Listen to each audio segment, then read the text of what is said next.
ത്തെ ഞാൻ സ്തുതിച്ച് വാഴ്ത്തുന്നു. നിത്യപിതാവായി നമ്മുടെ പാപങ്ങളുടെ പരിഹാരത്തിന് വേണ്ടി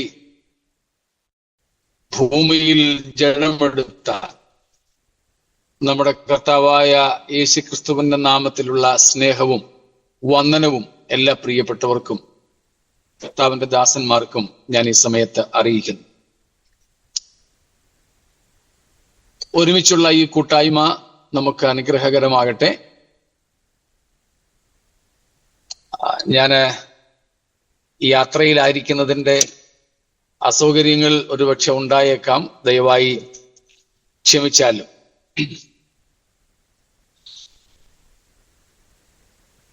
നാം വെളിപ്പാട് പുസ്തകം 20-ാം അധ്യായമാണ് പഠിക്കുവാൻ വേണ്ടി കഴിഞ്ഞ ദിവസം ആരംഭിച്ചത്. വെളിപ്പാട് 20-ാം അധ്യായത്തിൽ 1 തൊട്ട് 3 വരെയുള്ള വാക്യങ്ങൾ നാം കണ്ടത് 1000 ആണ്ടേക്ക് സാത്താനെ അഗാധ കൂപത്തിൽ ചങ്ങലക്കിടുന്ന ബന്ധിക്കുന്ന ഒരു ചിത്രമാണ്. അവിടെ പിശാചിന്റെ വിവിധ പേരുകൾ പറയുന്നുണ്ട്. അത് നമ്മൾ നേരത്തെ 12-ാമത്തെ അധ്യായത്തിൽ പഠിച്ചതാണ്. സാത്താനെ ബന്ധിക്കുന്ന അവസ്ഥയെക്കുറിച്ച് നാം കാണുന്നു. അത് ദൈവത്തിന്റെ കൽപ്പനയാൽ സ്വർഗത്തിൽ നിന്ന് ഇറങ്ങുന്ന ഒരു ദൂതനാണ് ചെയ്യുന്നതെന്ന് നാം കാണുന്നുണ്ട്. അപ്പോ സാത്താനെ അവിടെ 1000 ആണ്ടേക്ക് ബന്ധിക്കുകയാണ്.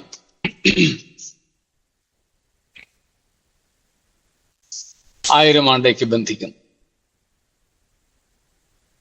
അതിനുശേഷം അവനെ വീണ്ടും അല്പസമയത്തേക്ക് അഴിച്ചുവിടേണ്ടതുണ്ടെന്നും നാം ആ വാക്യങ്ങളിൽ കണ്ടു.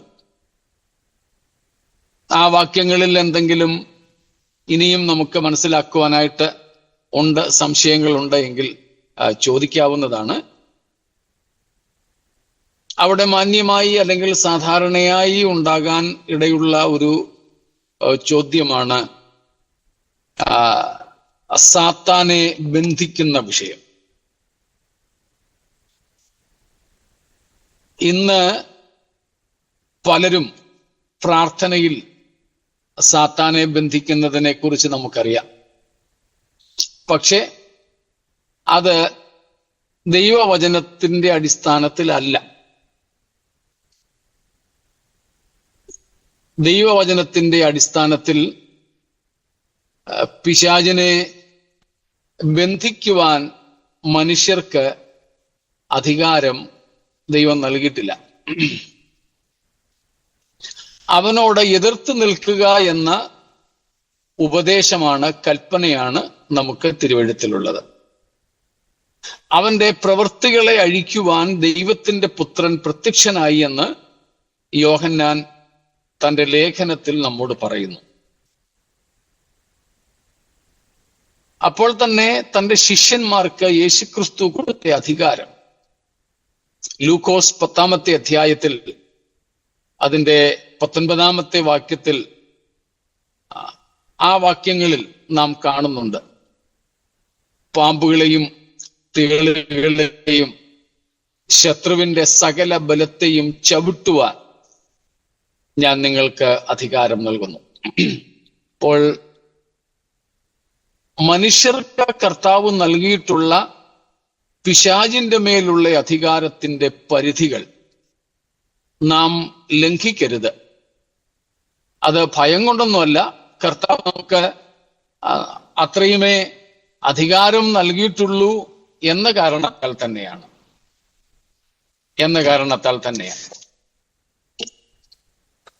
അതുകൊണ്ട്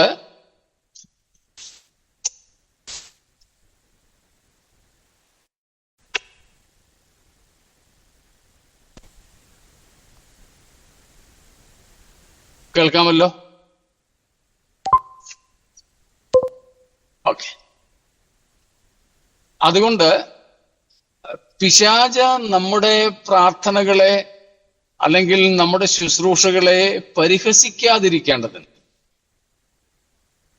നമ്മൾ കർത്താവ് നമുക്ക് നൽകിയിട്ടുള്ള പരിധി വിടരുത് എന്നാണ് പറഞ്ഞതിന്റെ സാരം. ഇപ്പം പിശാചിനോട് എതിർത്ത് നിൽക്കുവാനും പിശാച് നമ്മെ തോൽപ്പിക്കാതെ നമുക്ക് അവനെ തോൽപ്പിക്കുവാനും ഒക്കെയുള്ള അധികാരം നൽകിയിട്ടുണ്ട്. എന്നാൽ പിശാചിനെ ചിലരാണെങ്കിൽ പ്രാർത്ഥിച്ച് ശാസിച്ച് അഗ്നിനരകത്തിലങ്ങ് തള്ളിക്കളയും. ഞാൻ കേട്ടിട്ടുള്ളതാണ്. അജ്ഞത കൊണ്ടാ, അത് പാപമൊന്നുമല്ല അങ്ങനെ പ്രാർത്ഥിക്കുന്നതോ ശാസിക്കുന്നതോ, പക്ഷേ അത് അജ്ഞതയാണ്. ആ അജ്ഞത ഒരുപക്ഷെ സാത്താൻ ഒരു പരിഹാസ രൂപേണയായിരിക്കും അതെടുക്കുക. കാരണം നമുക്കത് സാധ്യമല്ല. അവനെ നരകത്തിലേക്ക് തള്ളിക്കളയുന്നതിനുള്ള അധികാരം കർത്താവ് നമുക്ക് നൽകിയിട്ടില്ല. ഇങ്ങേയറ്റം ദൂതന്മാർക്ക് പോലും ആ അധികാരം നൽകിയിട്ടില്ല. അതിനുള്ള അധികാരം ക്രിസ്തുവിന് മാത്രമേ ഉള്ളൂ. എന്നാൽ അവനോട് പടവെട്ടി അവനെ ജയിപ്പാനുള്ള അധികാരം 12-ാം അധ്യായത്തിൽ നമ്മൾ കണ്ടു. മീഖായേലിനും അവന്റെ ദൂതന്മാർക്കും കർത്താവ് നൽകിയിട്ടുണ്ട്. മീഖായേലിനും അവന്റെ ദൂതന്മാർക്കും. ഇവിടെ 20-ാമത്തെ അധ്യായം 1 തൊട്ട് 3 വരെയുള്ള വാക്യങ്ങളിലും അവനെ അഗാധകൂപത്തിൽ തള്ളിയിട്ട് ബന്ധിക്കുന്നത്, അഗാധകൂപത്തിന്റെ താക്കോലുമായിട്ട് ഇറങ്ങി വരുന്നത് ഒരു ദൂതനാണ്. എന്നാൽ 7 തൊട്ട് 10 വരെയുള്ള വാക്യങ്ങളിൽ പിശാചിന്റെ അന്തിമമായ നാശം നമ്മൾ കാണും. കർത്താവ് അവനെ എന്നേക്കുമായി നരകത്തിലേക്ക് തള്ളുന്നത്, അഗ്നിപ്പൊയ്കയിലേക്ക് തള്ളുന്നത്. അത് ചെയ്യുന്നത് ദൂതന്മാരല്ല, ആണോ? അല്ല. അപ്പൊ 12-ാമത്തെ അധ്യായത്തിൽ സ്വർഗത്തിൽ അല്ലെങ്കിൽ ആകാശത്തിൽ നടക്കുന്ന യുദ്ധം, ആ യുദ്ധത്തിൽ സാത്താനെ പരാജയപ്പെടുത്തി ഭൂമിയിലേക്ക് പരിമിതപ്പെടുത്താൻ ദൈവം ഉപയോഗിക്കുന്നത് പ്രധാന ദൂതനായ മീഖായേലിനെയാണ്. രണ്ടാമത് 20-ാം അധ്യായത്തിൽ 1000 ആണ്ടേക്ക് പിശാചിനെ ചങ്ങലയിടുവാൻ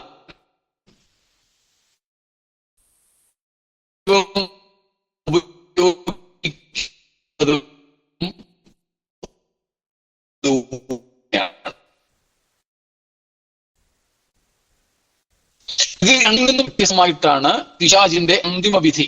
അത് 7 തൊട്ട് 10 വരെയുള്ള വാക്യങ്ങളിൽ നമ്മൾ കാണുന്നു. ഒന്നും കൂടെ വാക്യങ്ങൾ വായിച്ചാട്ടെ. 1000 ആണ്ട് കഴിയുമ്പോഴോ സാത്താനെ തടവിൽ നിന്ന് അഴിച്ചുവിടും.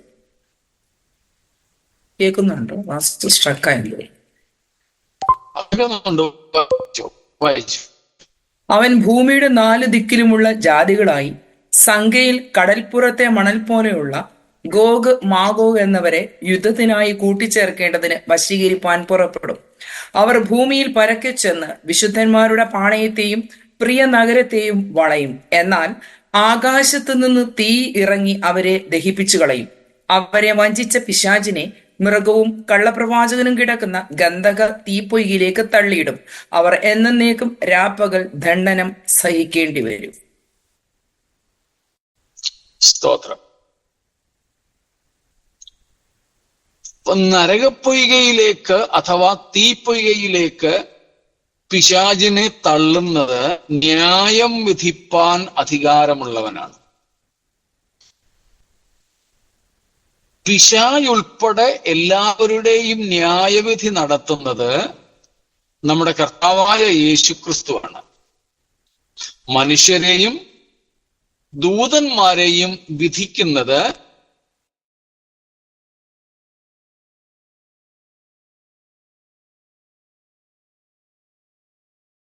Recording stopped.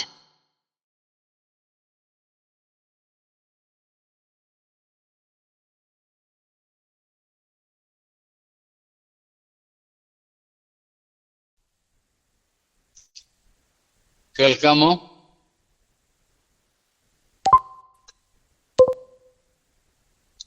കേൾക്കാമല്ല.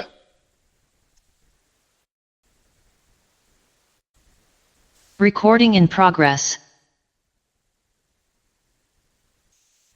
ഇപ്പം വ്യക്തമായിട്ട് കേൾക്കാമേ?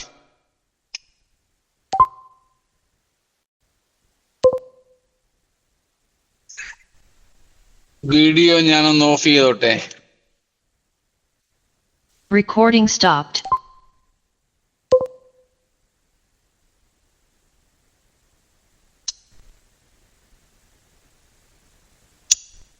ഒന്ന് വെച്ചാ മതി. ശരിയൊക്കെ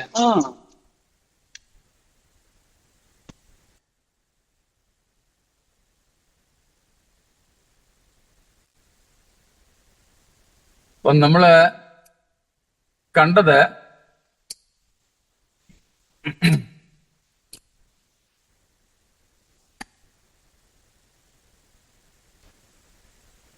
ദൂതന്മാർക്ക് കർത്താവ് കൊടുത്ത അധികാരം സാത്താനുമായിട്ടുള്ള ബന്ധത്തിൽ അവനെ സ്വർഗസ്ഥലങ്ങളിൽ നിന്ന് ഭൂമിയിലേക്ക് പരിമിതപ്പെടുത്താൻ, വെട്ടിയിടാൻ, പരാജയപ്പെടുത്താൻ, 2000 ആണ്ടേക്ക് അവനെ അഗാധ കൂപത്തിൽ ചങ്ങലയ്ക്കിടാൻ. എന്നാൽ അവനെ ന്യായം വിധിച്ച് നരകത്തിലേക്ക് തള്ളാനുള്ള അധികാരം ഒരാൾക്ക് മാത്രമേ ഉള്ളൂ. സകലരുടെയും ന്യായാധിപനായ ക്രിസ്തുവിന് മാത്രം. കാരണം നമ്മൾ കണ്ടിട്ടുണ്ട്, ന്യായവിധി എല്ലാം പിതാവ് പുത്രന് കൊടുത്തിരിക്കുന്നു. ന്യായവിധിയെല്ലാം മനുഷ്യരെയും ദൂതന്മാരെയും വിധിക്കുന്നതിനുള്ള അധികാരം യേശുക്രിസ്തുവിനാണുള്ളത്. അതുകൊണ്ടാണ് നാം യെശയ്യാ പ്രവചനത്തിലും റോമാലേഖനത്തിലും ഫിലിപ്പി ലേഖനത്തിലും വായിക്കുന്നത്, സ്വർലോകരുടെയും ഭൂലോകരുടെയും അധോലോകരുടെയും സകല മുഴങ്കാലും യേശുക്രിസ്തുവിന്റെ മുമ്പിൽ മടങ്ങും എന്ന്. മനുഷ്യരെയും ദൂതന്മാരെയും വിധിക്കുവാനുള്ള അധികാരം ക്രിസ്തുവിനാണ്. സാത്താൻ ഉൾപ്പെടെ ഉള്ളവര്, സാത്താൻ ഉൾപ്പെടെ. അപ്പം ആ സാത്താന്റെ ന്യായവിധി നടക്കുന്നത് നമ്മളിപ്പോൾ വായിച്ച 20-ാമത്തെ അധ്യായം 9-10 വാക്യങ്ങളിലാണ്, അല്ലെങ്കിൽ 7 തൊട്ട് 10 വരെ എന്ന് പറയാം. ഗോഗ് മാഗോഗ് യുദ്ധത്തിന് വേണ്ടി ഈ ഗോഗ് മാഗോഗും യെഹെസ്കേൽ 38-39 കാണുന്ന ഗോഗ് മാഗോഗും രണ്ടും രണ്ടാണ്, രണ്ടും ഒന്നല്ല. ഇവിടെ ഈ ഗോഗ് മാഗോഗ് യുദ്ധത്തിൽ പിശാചിനെ പരാജയപ്പെടുത്തി ആകാശത്ത് നിന്ന് തീ ഇറങ്ങി അവന്റെ സൈന്യങ്ങളെ, മനുഷ്യരെ ഇല്ലായ്മ ചെയ്ത് അവർക്ക് നേതൃത്വം കൊടുത്ത പിശാചിനെ പിടിച്ച് ഗന്ധക തീപ്പുകയിലേക്ക് തള്ളുന്നു. അപ്പം ആ ന്യായവിധിയുടെയും അന്തിമമായ പിശാചിനെ നരകത്തിലേക്ക് തള്ളുന്ന കാര്യത്തിന്റെയും അധികാരം ക്രിസ്തുവിനാണെന്ന് നാം മനസ്സിലാക്കുക. മറ്റു പല ദൂതന്മാരെയും അന്തിമ ന്യായവിധിക്ക് വേണ്ടിയിട്ട് ചങ്ങലക്കിട്ട് സൂക്ഷിക്കുന്ന കാര്യം 2 പത്രോസിൽ നിന്നും യൂദായുടെ ലേഖനത്തിൽ നിന്നും നമ്മൾ പഠിച്ചിട്ടുണ്ട്. അതുപോലെ തന്നെ ഈ പിശാചിനെയും 1000 ആണ്ടേക്ക് ബന്ധിക്കുന്ന ചിത്രമാണ് 20-ാം അധ്യായത്തിന്റെ 1 തൊട്ട് 3 വരെയുള്ള വാക്യങ്ങൾ. ഇത്രയും കാര്യങ്ങളിൽ മറ്റെന്തെങ്കിലും സംശയങ്ങൾ, വിശദീകരണം ആവശ്യമായിട്ടുള്ളതോ ഉണ്ടോ? ഈ ദൂതന്മാരെ മുൻപേ ബന്ധിച്ചിട്ടിരിക്കുന്ന സ്ഥലവും പിശാചിനെ ഇപ്പം പിടിച്ചു തള്ളിയ സ്ഥലവും ഒന്ന് തന്നെയാണോ, വേറെ വേറെ ആയിരിക്കുമോ? അല്ല,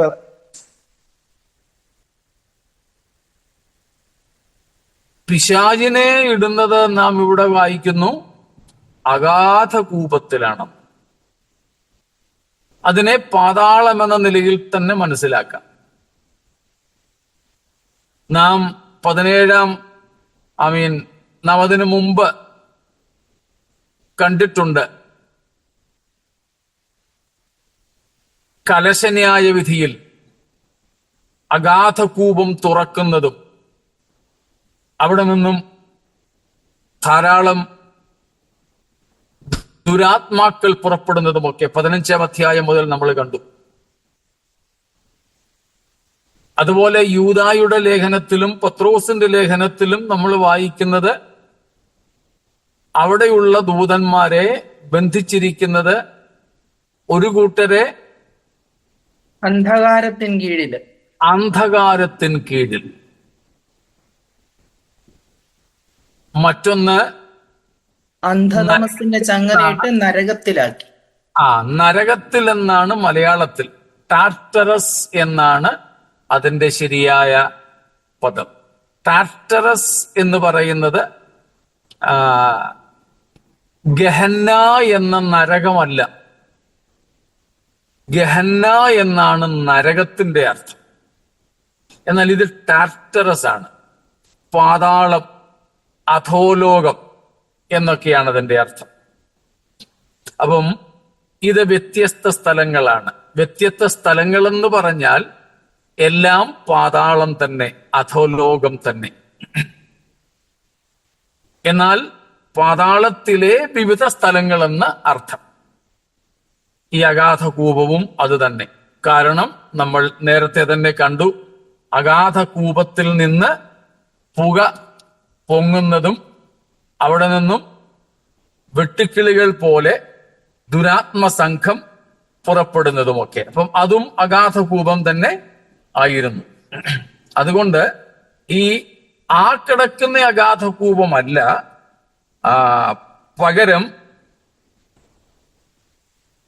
ഈ അഗാധകൂപം പാതാളത്തിലെ വ്യത്യസ്ത സ്ഥലങ്ങളെന്ന് മാത്രമേ ഉള്ളൂ. Okay, thank you pastor. Okay.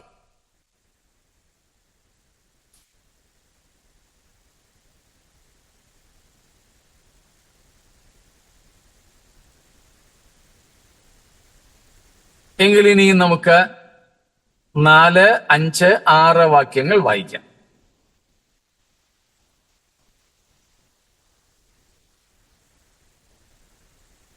Four to 6.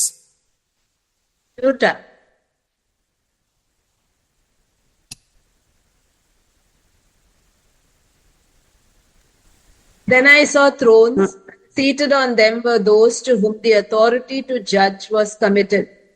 Also I saw the souls of those who had been beheaded for the testimony of Jesus and for the word of God, and those who had not worshipped the beast or its image, and had not received its mark on their foreheads or on their hands. They came to life and reigned with Christ for 1,000 years. The rest of the dead did not come to life until the 1,000 years were ended. This is the first resurrection. Blessed and holy is the one who shares in the first resurrection. Over such, the second death has no power, but they will be priests of God and of Christ, and they will reign with him for 1,000 years. ഇവിടെ നമുക്ക് 4, 5, 6 വാക്യങ്ങളിൽ കാണാൻ കഴിയുന്നത്, ഒന്ന് resurrection, മരിച്ചവരുടെ പുനരുത്ഥാനം. ഏതു മരിച്ചവരുടെ? നമുക്കവിടെ പെട്ടെന്ന് പറയാൻ പറ്റും, മഹാപീഡന കാലത്തെ രക്തസാക്ഷികളുടെ പുനരുത്ഥാനം. രണ്ടാമത് നാം അവിടെ കാണുന്നത് ന്യായവിധികളാണ്. ത്രോണോസ്, സിംഹാസനങ്ങളാണ് അവിടെ കാണുന്നത്. ന്യായാസനങ്ങളെ കാണും. ത്രോണോസ്. പിന്നീട് നാം കാണുന്നത് 1000 ആണ്ട് വാഴ്ചയാണ്, മില്ലേനിയൽ റെയിൻ ഓഫ് ക്രൈസ്റ്റ്. ഈ 3 കാര്യങ്ങൾ നമുക്കിവിടെ കാണാം. അവിടെ 3 കാര്യങ്ങൾ ഈ 4, 5, 6 വാക്യങ്ങൾ. ഒന്ന്, മഹാപീഡനകാലത്തെ രക്തസാക്ഷികളുടെ ഉയർത്തെഴുന്നേൽപ്പ്, resurrection of the tribulation saints. രണ്ടാമത് നാം കാണുന്നത് ജഡ്ജ്മെന്റ്സ്, ത്രോണോസ്, ന്യായാസനങ്ങളെയാണ് കാണുന്നത്.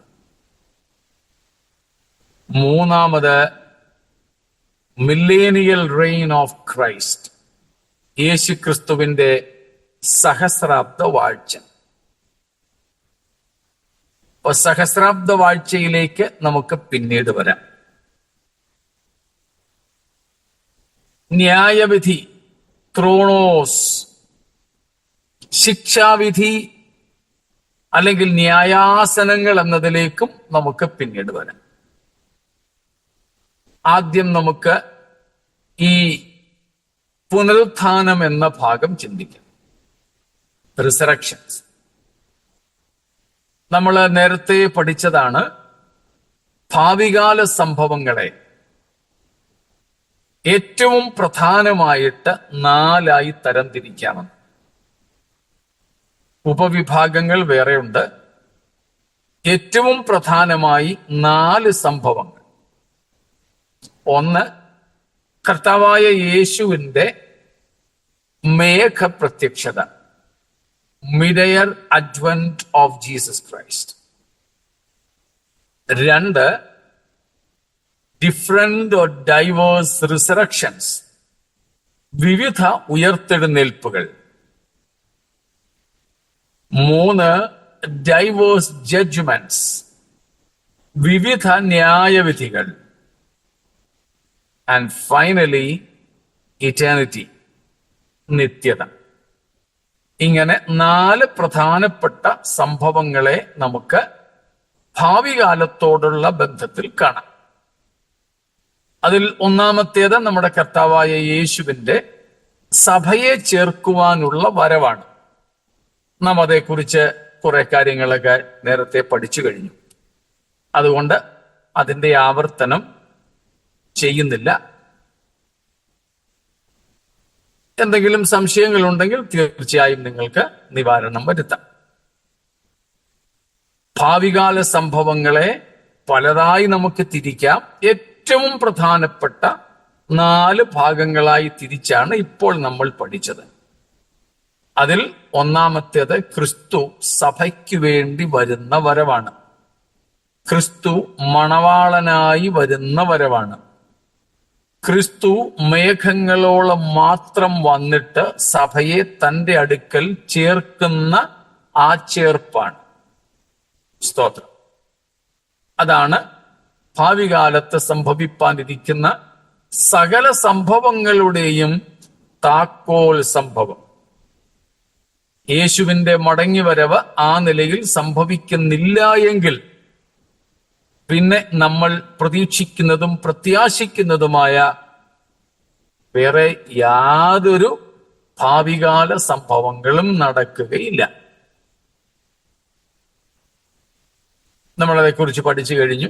എങ്കിലും അതിനെ സംബന്ധിച്ച് എന്തെങ്കിലും ചോദ്യങ്ങളുണ്ടോ?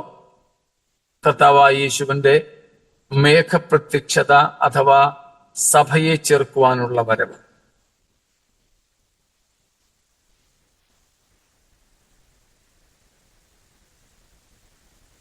ഇല്ലെങ്കിൽ അതിന്റെ രണ്ടാമത്തെ ഭാവികാല സംഭവങ്ങളിലെ പ്രധാനപ്പെട്ട കാര്യമാണ് ഡിഫറെന്റ് ടൈപ്സ് ഓഫ് റിസറക്ഷൻസ്. പല ഉയർത്തെഴുന്നേൽപ്പുകൾ, വിവിധ പുനരുത്ഥാനങ്ങൾ. ഒരു പുനരുത്ഥാനമല്ല, പല പുനരുത്ഥാനങ്ങളുണ്ട്.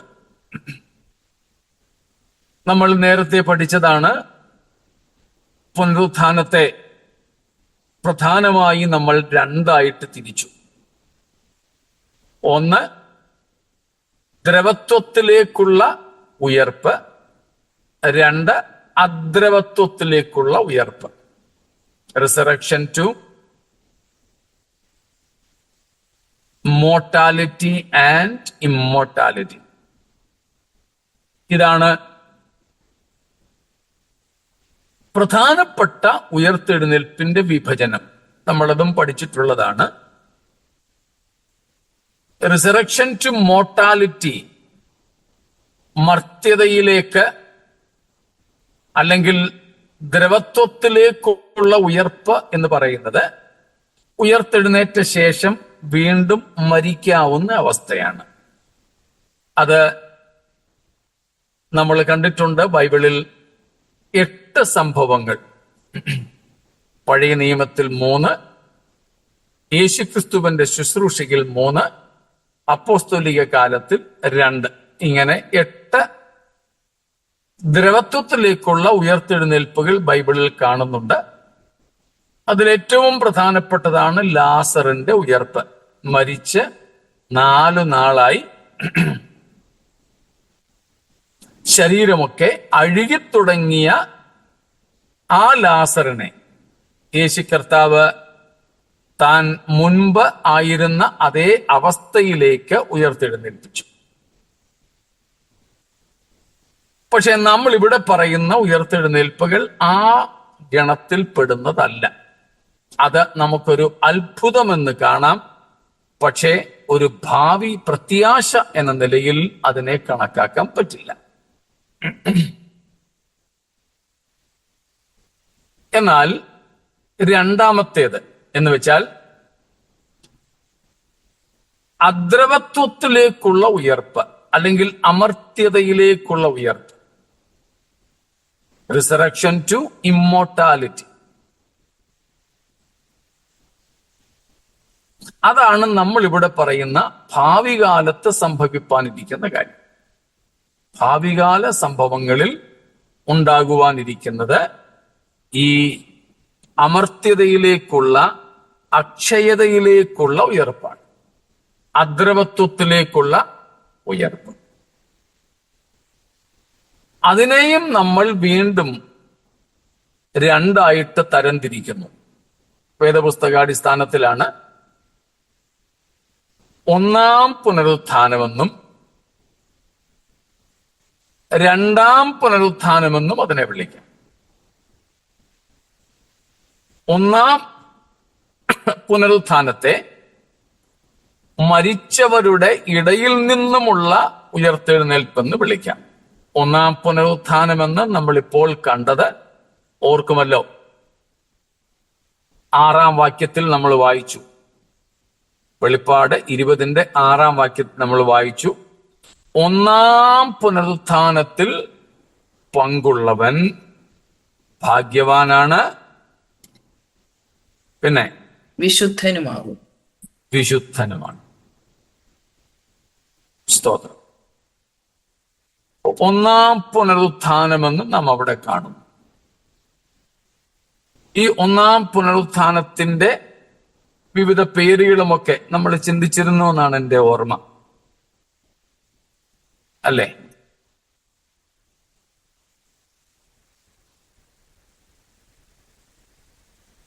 ഇല്ലെങ്കിൽ നമുക്കത് നിങ്ങളൊന്നും കൂടെ നോട്ട്സ് നോക്കിക്കോളൂ. അതേപ്പറ്റി നമ്മൾ ചിന്തിച്ചില്ലെങ്കിൽ അടുത്ത ദിവസം അത് നമുക്ക് നോക്കാം. ഇന്ന് ഞാൻ പൊതുവായ ഒരു കാര്യം പറഞ്ഞ് അവസാനിപ്പിക്കാം. ഈ രണ്ടാമത്തെ പുനരുത്ഥാനം, അതായത് അദ്രവത്വത്തിലേക്കുള്ള പുനരുത്ഥാനം, ഈ അദ്രവത്വത്തിലേക്കുള്ള പുനരുത്ഥാനത്തെ രണ്ടായിട്ട് തരംതിരിക്കുന്നു. അത് ഒന്നാം പുനരുത്ഥാനമെന്നും രണ്ടാം പുനരുത്ഥാനമെന്നും. രണ്ടാം പുനരുത്ഥാനം എന്നൊരു പ്രയോഗം നമുക്ക് ബൈബിളിൽ ഇല്ല. എന്നാൽ ഒന്നാം പുനരുത്ഥാനമെന്നുള്ളത് കൊണ്ട് മറ്റേതിനെ രണ്ടാം പുനരുത്ഥാനമെന്ന് പഠന സൗകര്യാർത്ഥം പറഞ്ഞു എന്നേ ഉള്ളൂ. എന്നാൽ വേദപുസ്തകം പറയുന്നത് ഒന്നാം പുനരുത്ഥാനം എന്നും 2 മരിച്ചവരുടെ ഉയർത്തെഴുന്നേൽപ്പ് അല്ലെങ്കിൽ മരിച്ചവരുടെ പുനരുത്ഥാനം എന്നുമാണ്. അപ്പം ആ അർത്ഥത്തിൽ നമുക്ക് പറ്റിയ പേര് ഫിലിപ്പ് ലേഖനം 3:11 എൻ്റെ ഓർമ്മ. ഫിലിപ്പീൻസ് 3:11.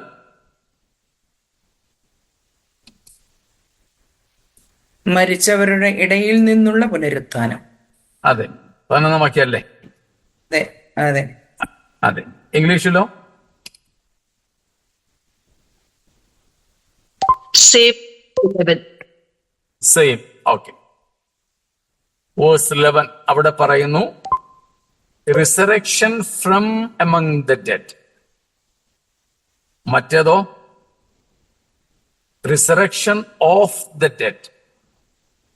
കണ്ട വ്യത്യാസങ്ങൾ. വെളിപ്പാട് 20-ാം അധ്യായത്തിന്റെ 12 മുതൽക്കുള്ള വാക്യങ്ങളിൽ നമ്മൾ കാണുന്നുണ്ട്, മരിച്ചവർ ആബാലവൃദ്ധം ഉയർത്തെഴുന്നേറ്റു. മരിച്ചവർ ആബാലവൃദ്ധം ഉയർത്തെഴുന്നേറ്റു. അവിടെയാണ് നാം മരിച്ചവരുടെ പുനരുത്ഥാനത്തെ കുറിച്ച് കാണുന്നത്. മരിച്ചവരുടെ പുനരുത്ഥാനത്തെ കുറിച്ച്.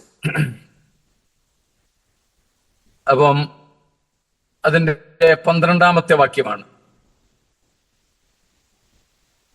Verse 12. And I saw the dead, great and small, standing before the throne, and books were opened. Then another book was opened, which is the book of life. Enough. I saw the dead were standing before the throne, small and great. That means from children, youngsters to elders. അവിടെ നാം കാണുന്നു മരിച്ചവരുടെ പുനരുത്ഥാനം. അതിനെയാണ് നമ്മൾ രണ്ടാം പുനരുത്ഥാനം എന്ന് വിളിച്ചത്. എന്നാൽ ഒന്നാമത്തെ പുനരുത്ഥാനമാണ് നമ്മളിപ്പോൾ ചിന്തിക്കുന്നത്. അതാണ് നാം കണ്ടത്. ഒന്നാം പുനരുത്ഥാനത്തിൽ പങ്കുള്ളവൻ ഭാഗ്യവാനും വിശുദ്ധനുമാകുന്നു. ഒന്നാം പുനരുത്ഥാനത്തിൽ പങ്കുള്ളവൻ ആരൊക്കെയാണ് ഒന്നാം പുനരുത്ഥാനത്തിൽ പങ്കുള്ളത്? ഒന്നാം പുനരുത്ഥാനത്തിലെ പങ്കാളികൾ പ്രധാനമായും 3 കൂട്ടരാണ്. ഒന്ന്, പഴയ നിയമവിശുദ്ധന്മാർ, ഹാവേല് തുടങ്ങി യേശുക്രിസ്തുവിന്റെ മരണത്തിന് ശേഷം ക്രൂശിൽ കിടന്ന് മരിച്ച മാനസാന്തരപ്പെട്ട കള്ളൻ വരെ നമ്മുടെ അറിവിൽ അത്രേ ഉള്ളൂ. അതിനുശേഷം ചിലപ്പോൾ കണ്ടേക്കാം ആരെങ്കിലും മരിച്ചു കാണാം, പക്ഷെ നമ്മുടെ രേഖകളിൽ അതില്ല. ഏറ്റവും ആദ്യം മരിച്ച വിശുദ്ധൻ ഹാബേൽ. ഏറ്റവും ഒടുവിൽ മരിച്ച വിശുദ്ധൻ the forgiven sinner on the cross. ക്രൂശിൽ മാനസാന്തരപ്പെട്ട കള്ളനാണ് ഏറ്റവും ഒടുവിൽ മരിച്ച വിശുദ്ധൻ. പഴയ നിയമകാലത്തേതാണ്. പഴയ നിയമകാലത്തേത്. യേശുക്രിസ്തുവിന്റെ ഉയർത്തെഴുന്നേൽപ്പിന് മുമ്പ്. അപ്പോൾ ഈ ഒന്നാം പുനരുത്ഥാനത്തിൽ പങ്കുള്ളവർ പ്രധാനമായും 3 കൂട്ടരാണ്. അതിൽ ഒന്നാമത്തെ കൂട്ടരാണ് നമ്മളിപ്പോൾ പറഞ്ഞ പഴയ നിയമ വിശുദ്ധന്മാർ. രണ്ടാമത്തെ കൂട്ടരാണ് പുതിയ നിയമ വിശുദ്ധന്മാർ, ന്യൂ ടെസ്റ്റമെന്റ് സെയിൻസ്. അതിനെ ചർച്ച് എന്നും വിളിക്കാം. പുതിയ നിയമ വിശുദ്ധന്മാർ. മൂന്നാമത്തെ കൂട്ടരാണ് ഇപ്പോൾ നമ്മൾ കാണുന്ന മഹാപീഡനകാല വിശുദ്ധന്മാർ. അപ്പോൾ ഈ 3 കൂട്ടരാണ് ഒന്നാം പുനരുത്ഥാനത്തിൽ പങ്കുള്ളവർ. ഒന്നാം പുനരുത്ഥാനത്തിൽ പങ്കുള്ളവർ അവരാരാണ്? വിശുദ്ധന്മാരുമാണ്, ഭാഗ്യവാന്മാരുമാണ്.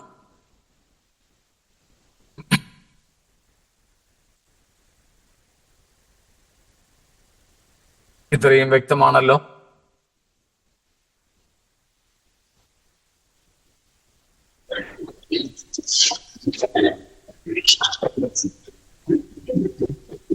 സംശയങ്ങൾ വല്ലതും ഉണ്ടോ? മഹാപീഡനകാലത്തെ വിശുദ്ധന്മാര് യേശുവിന്റെ വരവിന് ശേഷം രക്ഷിക്കപ്പെടുന്നവരല്ല. മഹാപീഡനകാലത്ത് രക്ഷിക്കപ്പെടുന്നവരെന്നോ ക്രിസ്തു നിമിത്തം ഇപ്പൊ നമ്മൾ വായിച്ചതുപോലെ യേശു ക്രിസ്തുവിന്റെ 4-ാം വാക്യം ഒന്നും കൂടെ വായിച്ചു. 20:4. യേശുവിന്റെ സാക്ഷ്യവും ദൈവവചനവും നിമിത്തം തലഛേദിക്കപ്പെട്ടവരും മൃഗത്തെയോ അതിന്റെ പ്രതിമയെയോ നമസ്കരിക്കാതിരുന്നവരും നെറ്റിയിലും കൈമേലും അതിന്റെ മുദ്ര കൈക്കൊള്ളാതിരുന്നവരുമായവരുടെ ആത്മാക്കൾ. ഇതാണ് മഹാപീഡനകാല വിശുദ്ധന്മാരുടെ വിശദീകരണം. ഇതെപ്പോഴാ സംഭവിക്കുന്നത്? ഇവരെപ്പോഴുള്ളവരാണ്? സഭ എടുക്കപ്പെട്ടതിന് ശേഷം ഭൂമിയിൽ ജീവിച്ചിരിക്കുന്നത്. യേശുക്രിസ്തു മേഘങ്ങളിൽ വന്ന് സഭയെ എടുത്തുകൊണ്ടതിന് ശേഷം എതിർക്രിസ്തുവിന്റെ വാഴ്ചക്കാലത്ത് ഭൂമിയിൽ ജീവിച്ചിരിക്കുന്ന വ്യക്തികൾ. പക്ഷെ അവരെന്ത് ചെയ്യില്ല? എതിർക്രിസ്തുവിന്റെ വിഗ്രഹത്തെ നമസ്കരിക്കത്തില്ല.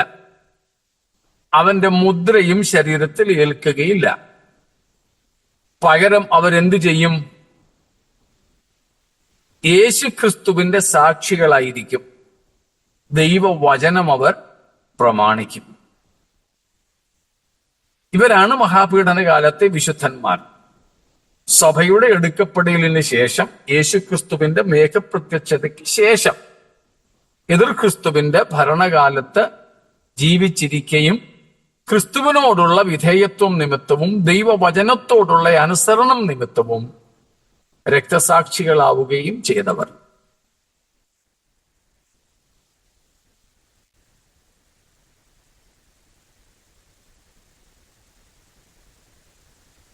മറ്റെന്തെങ്കിലും?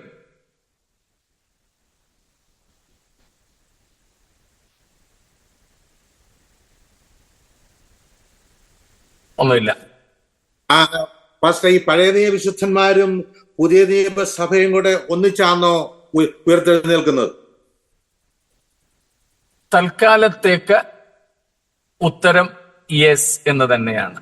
അതെ, അഭിപ്രായ വ്യത്യാസമുണ്ട്. എന്നാൽ അതെ എന്നുള്ളത് നമുക്ക് തെളിയിക്കുവാനായിട്ട് സാധിക്കും. ആ തെളിയിക്കൽ നമുക്ക് നാളെ നടത്താൻ തീരുമാനിക്കുന്നെങ്കിൽ, അതുകൊണ്ടാണ് ഇപ്പോഴത്തേക്കെന്ന് ഞാൻ പറഞ്ഞത്. അതെ.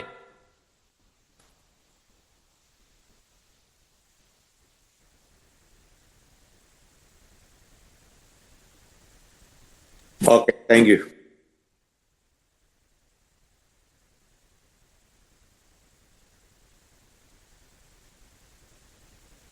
ശരി, മറ്റ് സംശയങ്ങളില്ലെങ്കിൽ ഒന്നാം പുനരുത്ഥാനത്തിലെ പങ്കാളികൾ 3 കൂട്ടർ: പഴയ നിയമ വിശുദ്ധന്മാർ, പുതിയ നിയമ വിശുദ്ധന്മാർ അഥവാ ദൈവസഭയ്ക്ക് ശേഷം മഹാപീഡനകാലത്ത് കൊല്ലപ്പെടുന്ന അല്ലെ മരിക്കുന്ന വിശുദ്ധന്മാർ. ഇത് 3 സമയങ്ങളിലായിട്ടാണ് നടക്കുന്നത്. അതും കൂടെ പറഞ്ഞിട്ട് ഞാൻ അവസാനിപ്പിക്കാം. 3 സമയങ്ങളിലായിട്ടാണ് ഈ ഉയർപ്പ് നടക്കുന്നത്. അതിന്റെ 1-ാം ഘട്ടം ആദ്യഫല ശേഖരം എന്ന നിലയിൽ യേശുക്രിസ്തുവിന്റെ ക്രൂശീകരണ ഉയർത്തെഴുന്നേൽപ്പ് സമയത്ത് നടന്നു കഴിഞ്ഞു. മത്തായി 27-ാമത്തെ അധ്യായം 42 മുതൽക്കുള്ള വാക്യങ്ങളിൽ നാം അത് കാണുന്നുണ്ട്. യേശുക്രിസ്തുവിന്റെ ക്രൂശീകരണ സമയത്ത് കല്ലറകൾ, വിശുദ്ധന്മാരുടെ കല്ലറകൾ പലതും തുറന്നു. എത്രയാണെന്നോ ഏതൊക്കെയാണെന്നോ ഒന്നും അവിടെ പറഞ്ഞിട്ടില്ല. അതുകൊണ്ട് അതിനെക്കുറിച്ചൊന്നും ചിന്തിക്കേണ്ട.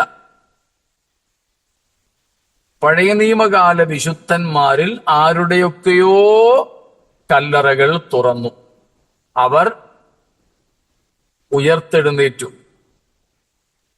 അങ്ങനെ ചിന്തിക്കണ്ടെങ്കിലും എല്ലാവരുടെയും തുറന്നില്ലെന്ന് ഉറപ്പല്ലേ? എല്ലാവരുടെയും തുറന്നില്ല. അവിടെ എഴുതിയിരിക്കുന്നത് വിശുദ്ധന്മാരിൽ ചിലർന്ന. അതെ, ചിലർ. എല്ലാവരുടെയും തുറന്നില്ല. അപ്പോൾ ആദ്യ ഫലക്കറ്റ എന്നതുപോലെ ഒരു ചുരുക്കം ചിലർ, ആരൊക്കെയാണെന്നോ എത്ര പേരാണെന്നോ ഒന്നും നമ്മൾ ചിന്തിച്ച് തർക്കിക്കുകയും വാദിക്കുകയും ചെയ്യേണ്ട ആവശ്യമില്ല. എത്രയോ പേർ. രണ്ടാമത് 3 സമയങ്ങളിലാണെന്ന് പറഞ്ഞല്ലോ. അതിൽ ഒന്നാമത്തേതാണ് യേശുക്രിസ്തുവിന്റെ ക്രൂശീകരണ ഉയർത്തെഴുന്നേൽപ്പ് വേളകളിൽ ഉയർത്തെഴുന്നേറ്റ പഴയ നിയമ വിശുദ്ധന്മാർ. രണ്ടാമത് നടക്കാൻ പോകുന്നതിനാണ് നമ്മൾ കാത്തിരിക്കുന്നത്. കർത്താവായ യേശുവിന്റെ വരവിങ്കൽ, കർത്താവായ യേശുവിന്റെ മേഘപ്രത്യക്ഷതയിങ്കൽ. നാം 1 തെസ്സലോനിക്കർ 4:13 മുതൽക്കുള്ള വാക്യങ്ങളിലും 1 കൊരിന്ത് ലേഖനം 15-ാം അധ്യായത്തിലും കാണുന്നത് പോലെ കർത്താവായ യേശുവിന്റെ വരവിങ്കൽ ഉയർത്തെഴുന്നേൽക്കുന്ന ഒരു വലിയ ഗണം, പഴയ നിയമ വിശുദ്ധന്മാരും പുതിയ നിയമ വിശുദ്ധന്മാരും ഒരുമിച്ച് ഉയർത്തെഴുന്നേൽക്കുന്ന പ്രധാനപ്പെട്ട കൊയ്ത്ത് എന്ന നിലയിലാണ് അത്. പിന്നെ നമ്മളിപ്പോൾ കണ്ട വെളിപ്പാട് 20-ാം അധ്യായത്തിലേത് 4, 5, 6 വാക്യങ്ങൾ കാണുന്നത് കാലാവറുക്ക് എന്നതുപോലെയാണ്. ഗ്ലീനിങ്. Just as a harvest has 3 parts,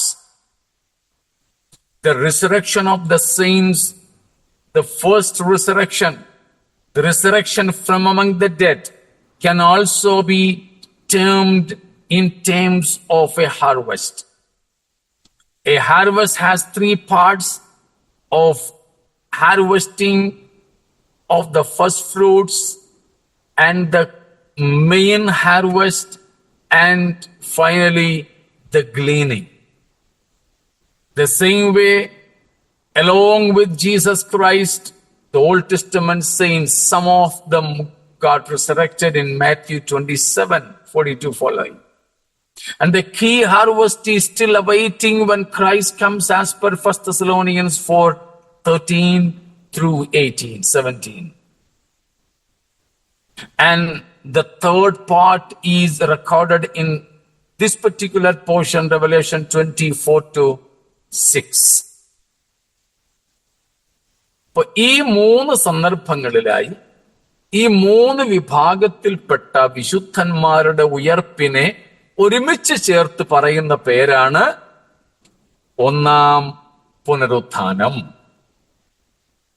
ഈ ഒന്നാം പുനരുത്ഥാനത്തിൽ പങ്കുള്ളവർ ഭാഗ്യവാന്മാരാണ്, വിശുദ്ധന്മാരാണ്. കാരണം അവരുടെ മേൽ രണ്ടാം മരണത്തിന് അധികാരമില്ല. രണ്ടാം മരണം എന്ന് പറയുന്നതാണ് നിത്യനരകം. 14-15 വാക്യങ്ങൾ. 14-ാം വാക്യം. മരണത്തെയും പാതാളത്തെയും തീപ്പൊയ്കയിൽ തള്ളിയിട്ടു. ഈ തീപ്പൊയ്കയ്ക്ക് രണ്ടാമത്തെ മരണം. ഈ തീപ്പൊയ്ക രണ്ടാമത്തെ മരണം. അപ്പം ഒന്നാം പുനരുത്ഥാനത്തിൽ പങ്കുള്ളവൻ വിശുദ്ധനും ഭാഗ്യവാനും.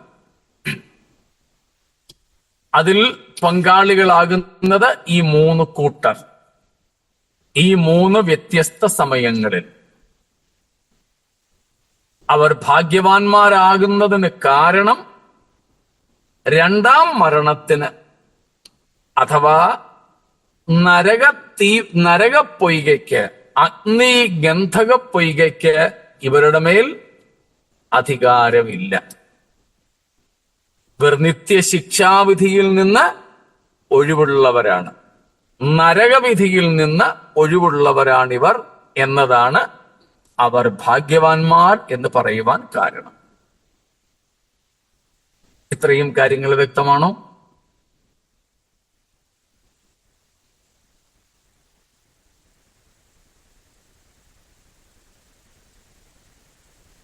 സ്തോത്രം.